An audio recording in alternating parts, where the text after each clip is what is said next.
Beauty by Anna Sewell. Read by Anne-Lise Kadri. Chapter 13. The Devil's Trademark. One day, when John and I had been out on some business for our master and were returning gently on a long straight road, at some distance we saw a boy trying to leap a pony over a gate.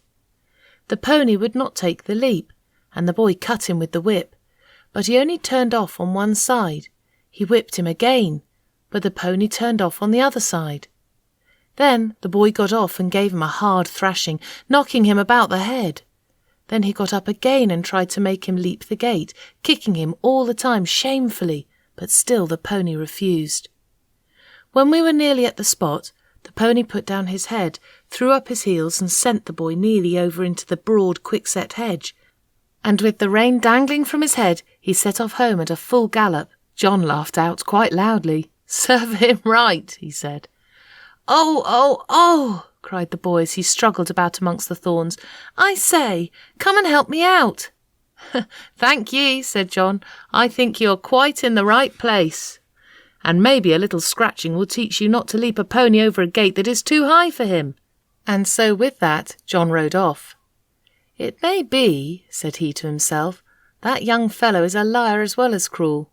We'll just go home by Farmer Bushby's, Beauty, and then if anybody wants to know, you and I can tell 'em, ye see." So he turned off to the right, and soon came up to the stackyard within sight of the house. The farmer was hurrying out into the road, and his wife was standing at the gate looking very frightened. "Have you seen my boy?" said Mr. Bushby as we came up. "He went out an hour ago on my black pony, and the creature has just come back without a rider." "I should think, sir," said John, "he had better be without a rider unless he can be ridden properly." "What do you mean?" said the farmer.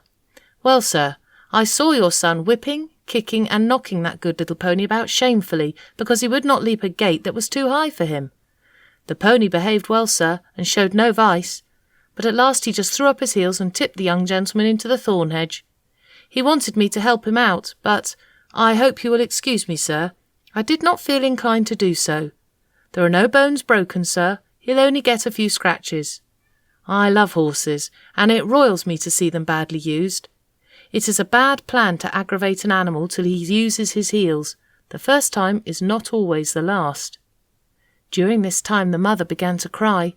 "Oh, my poor Bill! I must go and meet him. He must be hurt." "You had better go into the house, wife," said the farmer. "Bill wants a lesson about this, and I must see that he gets it. This is not the first time nor the second that he has ill-used that pony, and I shall stop it. I am much obliged to you, Manly. Good evening." So we went on, John chuckling all the way home. He told James about it, who laughed and said, "Serve him right. I knew that boy at school. He took great airs on himself because he was a farmer's son. He used to swagger about and bully the little boys. Of course, we elder ones would not have any of that nonsense, and let him know that in the school and playground, farmers' sons and labourers' sons were all alike. I well remember one day just before afternoon school, I found him at the large window catching flies and pulling off their wings. He did not see me, and I gave him a box on the ears that laid him sprawling on the floor. Well, angry as I was almost frightened. He roared and bellowed in such a style. The boys rushed in from the playground, and the master ran in from the road to see who was being murdered. Of course I said fair and square at once what I had done and why. Then I showed the master the poor flies, some crushed and some crawling about helpless, and I showed him the wings on the window-sill. I never saw him so angry before, but as Bill was still howling and whining, like the coward that he was, he did not give him any more punishment of that kind, but set him up on a stool for the rest of the afternoon, and said that he should not go out to play for that week. Then he talked to all the boys very seriously about cruelty, and said how hard-hearted and cowardly it was to hurt the weak and the helpless. But what stuck in my mind was this. He said that cruelty was the devil's own trademark, and if we saw anyone who took pleasure in cruelty, we might know to whom he belonged, for the devil was a murderer from the beginning and a tormentor to the end. On the other hand, when we saw people who loved their neighbours and were kind to man and beast, we might know that that was God's mark, for God is love. "Your master never taught you a truer thing," said John. "There is no religion without love. People may talk as much as they like about their religion, but if it does not teach them to be good and kind to man and beast, It's all a sham, James, and it won't stand when things come to be turned inside out and put down for what they are. Chapter 14. James Howard. One morning, early in December, John had just led me into my box after my daily exercise and was strapping my cloth on. James was coming in from the corn chamber with some oats when the master came into the stable. He looked rather serious and held an open letter in his hand. John fastened the door of my box, touched his cap, and waited for orders. "Good morning, John," said the master. "I want to know if you have any complaint to make of James." "Complaint, sir? No, sir." "Is he industrious at his work and respectful to you?" "Yes, sir, always." "You never find he slights his work when your back is turned?" "Never, sir." "That's well. But I must put another question. Have you any reason to suspect that when he goes out with the horses to exercise them, or takes a message, he stops about talking to his acquaintances or goes into houses where he has no business, leaving the horses outside?" "No, sir, certainly not.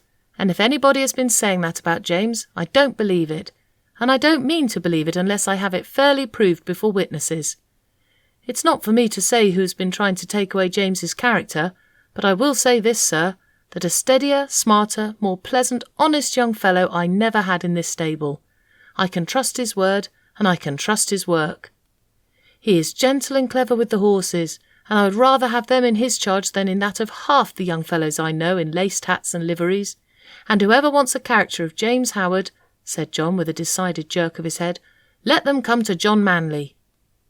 The master stood all this time grave and attentive, but as John finished his speech a broad smile spread over his face, and looking kindly across at James, who all this time had stood still at the door, he said, "James, my lad, set down the oats and come here. I am very glad to find that John's opinion of your character agrees so exactly with my own. John is a cautious man," he said, with a droll smile, "and it is not always easy to get his opinion about people. So I thought if I beat about the bush on this side, the birds would fly out, and I should learn what I wanted to know quickly. So now we will come to business. I have a letter from my brother-in-law, Sir Clifford Williams of Clifford Hall. He wants me to find him a trustworthy young groom, about 20 or 21, who knows his business. His old coachman, who has lived with him 20 years, is getting feeble, and he wants a man to work with him and get into his ways, so that he would be able, when the old man was pensioned off, to step into his place. He would have 18 shillings a week at first, a stable unit, a driving suit, a bedroom over the coach-house, and a boy under him. Sir Clifford is a good master, and if you could get the place it would be a good start for you. I don't want to part with you, and if you left us I know John would lose his right hand." "That I should, sir," said John, "but I would not stand in his light for the world." "How old are you, James?" said master. 19 next May, sir." "That's young.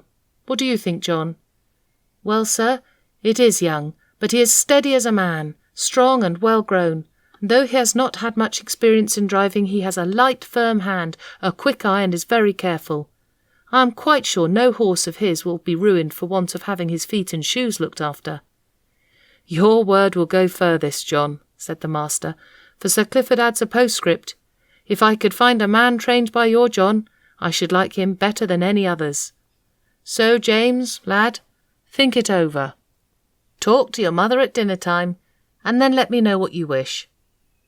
In a few days after this conversation, it was fully settled that James should go to Clifford Hall in a month or 6 weeks, as it best suited his master, and in the meantime he was to get all the practice in driving that could be given him. I never knew the carriage go out so often before. When the mistress did not go out, the master usually drove himself in the 2-wheeled chaise, but now, whether it was master or the young ladies who wanted to go out, or whether it was only an errand had to be done, Ginger and I were put into the carriage, and James drove us. At first John rode with him on the box, telling him this and that, and afterwards James drove alone. Then it was wonderful what a number of places the master would go to in the city on Saturday, and what queer streets we were driven through. He was sure to go to the railway station just as the train was coming in, when cabs and carriages, carts and omnibuses were all trying to get over the bridge together. That bridge wanted good horses and good drivers when the railway bell was ringing, for it was narrow, and there was a very sharp turn up to the station where it would not have been at all difficult for people to run into each other if they did not look sharp and keep their wits about them.